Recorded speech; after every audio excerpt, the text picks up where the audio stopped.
कोपरगाव नगरपालिकेच्या आगामी निवडणुकीत नगराध्यक्षपदाचे आरक्षण जाहीर होताच शहरात राजकीय हालचालींना वेग आले आहे. अनेक इच्छुकांनी मतदारांच्या गाठीभेटी सुरू केल्या आहे. नगराध्यक्षपदासाठी ओबीसी आरक्षण पडल्याने माजी नगराध्यक्ष विजयराव वहाडणे यांनी पुन्हा एकदा नगराध्यक्षपदासाठी निवडणूक लढवण्याची घोषणा केली आहे.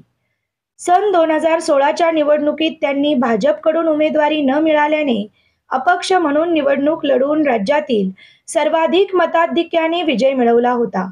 यावेळीही त्यांनी आत्मविश्वासाने सांगितले की मी मुख्यमंत्री देवेंद्र फडणवीस आणि प्रदेशाध्यक्ष रवींद्र चव्हाण, जिल्ह्याचे पालकमंत्री राधाकृष्ण विखे पाटील यांची भेट घेतली असून त्यांच्याकडे नगराध्यक्ष पदासाठी भाजपकडून उमेदवारी मिळावी अशी इच्छा व्यक्त केली असून मला खात्री आहे की पक्षाचे तिकीट मलाच मिळेल असे वहाडणे यांनी स्पष्ट केले आहे.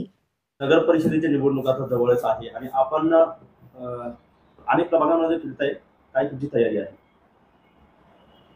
जर पार्श्वभूमी सांगतो की प्रदेश कार्यालयातून फोन आल्यामुळं नाशिक इथल्या 10 तारखेच्या नगर परिषद निवडणूक आढावा बैठकीला, भाजपच्या बैठकीला मी उपस्थित होतो. त्या ठिकाणी माननीय मुख्यमंत्री होते, आमचे प्रदेशाध्यक्ष होते, नामदार विखे साहेब होते, नामदार महाजन साहेब होते,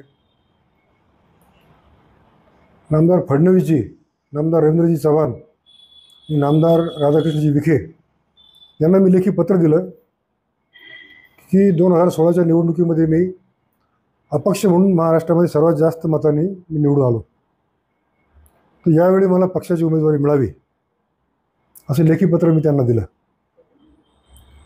आणि आता मी जवळजवळ 4 दिवसापासून शहरामधल्या विविध भागामध्ये फिरतो आहे. लहान मोठे दुकानदार, व्यापारी, डॉक्टर, वकील, प्रचार म्हणून नाही पण भेटीगाठी म्हणून मी सर्व ठिकाणी जातो आहे. तर भाजपची उमेदवारी तुम्हालाच मिळाली पाहिजे, तुमचा तो हक्क आहे, म्हणून तुम्ही कुठल्याही परिस्थितीमध्ये उमेदवारी करा, अशा प्रकारची चर्चा अनेकांनी माझ्याशी केली. माझ्या 5 वर्षाच्या कारकिर्दीमध्ये कोपरगाव शहराच्या सर्व प्रभागामध्ये मी रेकॉर्ड कामं केली. 70 वर्षामध्ये कुणीही आपल्या कामाचा अहवाल कधी प्रसिद्ध केला नाही, पण मी 5 वर्षात केलेल्या प्रत्येक प्रभागामधील कामाचा हिशोब, कामांची यादी मी कर्तव्य नावाच्या पुस्तिकेमधून प्रकाशित केलेली आहे. मी जी कामं केली ती दर्जेदार कामं आहेत. तुम्ही आजही जाऊन बघा, गुरुद्वारा रोड बघा, गांधीनगर रोड बघा, डॉक्टर आंबेडकर मैदानाचं कॉन्क्रिटीकरण बघा. कुठला जात, धर्म, पंथ विचार न करता, कोण ठेकेदार हा विचार न करता आपण चांगली कामं आपण ठेकेदाराकडून करून घेतली. आणि ठेकेदाराने मला सांगितलं की या दोनही रस्त्यांना 10 वर्ष काही होणार नाही, झालं तर मी पुन्हा रस्ता करून देईल. त्याच्यामुळं कोपरगाव शहरामध्ये मी केलेल्या कामामुळे सर्वत्र समाधान आहे. कारण प्रत्येक प्रभागामध्ये आपण किमान 3 कोटी रुपयाची कामं केलेली आहेत, 3 कोटीची कामं. आणि मी नेहमी सांगत असतो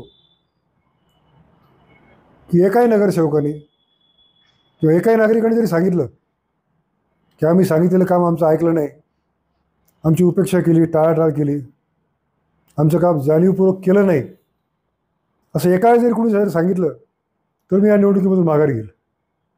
कारण मला कधी किळसवाणं राजकारण जमलेलं नाही. आणि पुन्हा एकदा मी या कामाच्या जोरावर, ह्या कामाच्या जोरावर म्हणजे मी काय फार उपकार केलेले नाही आहेत. कोपरगाव शहरामधल्या सर्वसामान्य जनतेने, सर्व धर्मीय जनतेने मला प्रचंड मोठ्या मताधिक्याने निवडून दिलं. त्याची परतफेड केली पाहिजे म्हणून मी प्रामाणिकपणे काम करतो आहे आणि इथून पुढे करणार आहे. आणि हे सगळं करत असताना अनेक वेळा चर्चेमध्ये असं म्हटलं जातं की तुमचा पक्ष तुम्हाला उमेदवारी देईल की नाही. एक पार्श्वभूमी म्हणून सांगतो, 1978 पासून तर आजपर्यंत मी भाजपचा कार्यकर्ता म्हणून काम करतो, एक हिंदुत्ववादी कार्यकर्ता म्हणून काम करतो. मी हिंदुत्ववादी कार्यकर्ता जरी असलो तरी मुस्लिम समाजाशी माझे सलोख्याचे संबंध आहेत. त्या समाजासाठी सुद्धा मी अनेक विकास कामं या कोपरगाव शहरामध्ये केलेली आहेत. आणि या जवळजवळ 45 वर्षामध्ये भाजपकडून मी कुठलंही आजपर्यंत पद मागितलेलं नाही आहे. 2014च्या विधानसभा निवडणुकीमध्ये मला पक्षाने अर्ज भरायला सांगितला, मी अर्ज भरला. पण राजकीय बदल झाला आणि पक्षाने मला माघार घ्यायला सांगितली. मी माघार घेतली. मला वाटलं की नगर परिषद निवडणुकीमध्ये 16मध्ये मला उमेदवारी मिळेल, पण दुर्दैवाने ती मिळू शकली नाही.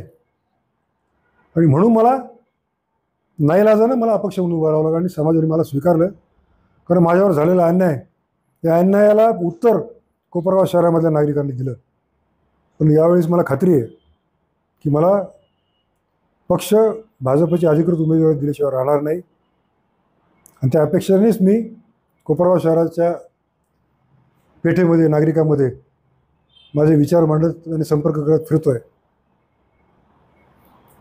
पक्षाने काही निर्णय जर घेतले तर त्याच्यामध्ये तुमची कशी तयार आहे? पक्ष निर्णय जेव्हा कशा पद्धतीने होणार? हा तो पुढचा विषय आहे ना. कारण मला अजूनही अपेक्षा आहेच ना. कारण मी मागच्या वेळेस मी नवीन होतो समजा उमेदवार म्हणून, परत महाराष्ट्रामध्ये जर मी सर्वात जास्त मतं निवडून आलेलं आहे, त्याच्यापेक्षा काय वेगळी कॅटेगरी मला काही वाटत नाही. त्याच्यामुळे मला उमेदवारी मिळण्याची खात्री आहे. आणि जर उमेदवारी दुर्दैवाने मिळेल नाही तर पुढं काय करायचं ते आम्ही तुम्हाला सांगू. तुम्ही म्हणताय की तुमच्या कार्यकाळामध्ये बरीचशी कामं झालेली आहे, आता तुम्ही पुन्हा निवडणुकीच्या रिंगणामध्ये उतरण्याची तयारी दर्शवत आहे, परंतु पुढचा काय कोपरगावच्या विकासासाठी काय प्लॅन तुमचा आहे? मी ज्याप्रमाणे 5 वर्ष संघर्षातून काम वाढवलं केलं आणि राज्यामध्ये आता राज्यामध्ये सत्ता महायुतीची आहे. आपल्या ठिकाणी स्थानिक आमदार आशुतोषजी काळे आहेत, नामदार विखेजी आहेत, राज्यामध्ये आपलं शासन आहे. त्याच्यामुळं अनेक शासकीय योजना आपण या कोपरगाव शहरामध्ये आणू शकतो. आणि साध्या साध्या गोष्टी आहेत ज्या दुर्दैवाने निधी कमी उपलब्ध असल्यामुळे मी करू शकलो नाही. साधी गोष्ट आहे, ती फार महत्त्वाची आहे. कोपरगाव शहरामध्ये महिलांना स्वच्छतागृह नाहीत, पुरुषांसाठी स्वच्छतागृह मोठ्या संख्येने नाही आहेत. या साध्या साध्या गोष्टीमधून आपल्याला कोपरगाव शहरामध्ये नागरिकांची सेवा करण्याची संधी आहे. आणि 5 नंबरचं जो तळ्याचं काम जे सुरू आहे ती योजना लवकर मार्गी लावून कोपरगाव शहरामधली भुयारी गटार योजना जी आहे, जर ती भुयारी गटार योजना आपण जर ती लवकरात लवकर अंमलात जर आणली तर कोपरगाव शहरामधलं सर्व सांडपाणी हे आपल्या पवित्र गोदावरी नदीमध्ये न जाता त्या पाण्याचं शुद्धीकरण करून त्या पाण्याचा पुनर्वापर आपण करू शकतो. आणि शासनाकडे प्रयत्न करून निधी उपलब्ध करून ज्येष्ठ नागरिकांसाठी किंवा जनतेसाठी आपण योग्य ती जागा बघून, आपल्या कोपरगाव शहरामध्ये जागा आहेत, आपण अजून उद्यानं डेव्हलप करू शकतो. महिलांसाठी, मुलांसाठी खेळण्या, ओपन जिम हे आपली स्वप्न आहेत. पण केवळ गटारी वगैरे हे एवढं सगळं साधं करत न बसता कोपरगाव शहरामधून आपली जी पवित्र गोदावरी नदी वाहते तिचं तर शुद्धीकरण झालंच पाहिजे. पण त्याचबरोबर ज्याप्रमाणे स्वर्गीय सूर्यभान पाटील वाडणे यांनी त्या ठिकाणी त्यावेळेचे 25 लाख रुपये खर्च करून मोठा घाट बांधला, त्याच्यामुळे जबरेश्वर मंदिर आणि तो प्रभाग महापुरापासून सुरक्षित राहिला. इथून पुढच्या काळामध्ये सत्तेवर आल्यानंतर कोपरगाव शहरामधून जाणाऱ्या लहान पुलाच्या दोनही बाजूंनी, नदी तीराच्या दोनही बाजूंनी किमान अर्धा किलोमीटरचे घाट जर आपण जर केले तर कोपरगाव शहराच्या पवित्र गोदावरीमध्ये स्नान करण्यासाठी मोठ्या संख्येने भाविक येतील. शिर्डीवरून भाविक येतील. आपलं एकमेव देशामध्ये असलेले शुक्लेश्वर मंदिर, त्या ठिकाणी भाविकांची संख्या वाढेल. आणि त्यामुळेच कोपरगाव शहरामधलं मार्केटमध्ये सुद्धा आपण जे म्हणतो ना मार्केट ठप्प झालेलं वगैरे, तर त्यालासुद्धा चालना मिळाल्याशिवाय राहणार नाही. आणि कोपरगाव शहरामध्ये असलेले जे ओपन स्पेस आहेत त्या ओपन स्पेससुद्धा खरोखर चांगलं समाजसेवी काम करणारे आपण समाजसेवी संस्थांसाठी देऊन आपण ते डेव्हलप करू. आणि कोपरगाव स्वच्छ, सुंदर, आणि कोपरगाव शहरामध्ये कुठलाही संघर्ष नव्हता. हिंदू, मुस्लिम सर्व धर्माचे नागरिक यांना जर सर्व सोयी जर उपलब्ध जर करून दिल्या तर संघर्षाची वेळ येत नाही. माझा अनुभव आहे की माझ्या 5 वर्षाच्या कारकिर्दीमध्ये मी सगळ्यांना बरोबर घेऊन चालल्यामुळं 5 वर्षामध्ये कोपरगाव नगरपालिकेवर एकही मोर्चा आला नाही.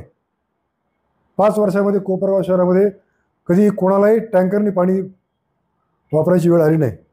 असलेल्या पाण्याचं योग्य नियोजन करून आपण पाणी पुरवठा केला. आपण सर्वसामान्य कर्मचाऱ्यांना, नागरिकांना, माजी सैनिकांना, सैनिकांच्या विधवा पत्नींना यांच्या हस्ते आपण अनेक ठिकाणी गार्डनचे उद्घाटन केले. त्यांना आपण या ठिकाणी नगर परिषदेमध्ये ध्वजारोहणाची अनेक वेळा संधी दिली. महिला दिनाच्या दिवशी महिलांना प्रतिकात्मक आपण नगराध्यक्ष पदाची संधीसुद्धा दिली. त्याच्यामुळे सर्व नगरसेवक हे माझ्या कामावर, त्यांच्या प्रभागात झालेल्या कामामुळं खुश आहेत, याची मला पूर्णपणे खात्री आहे.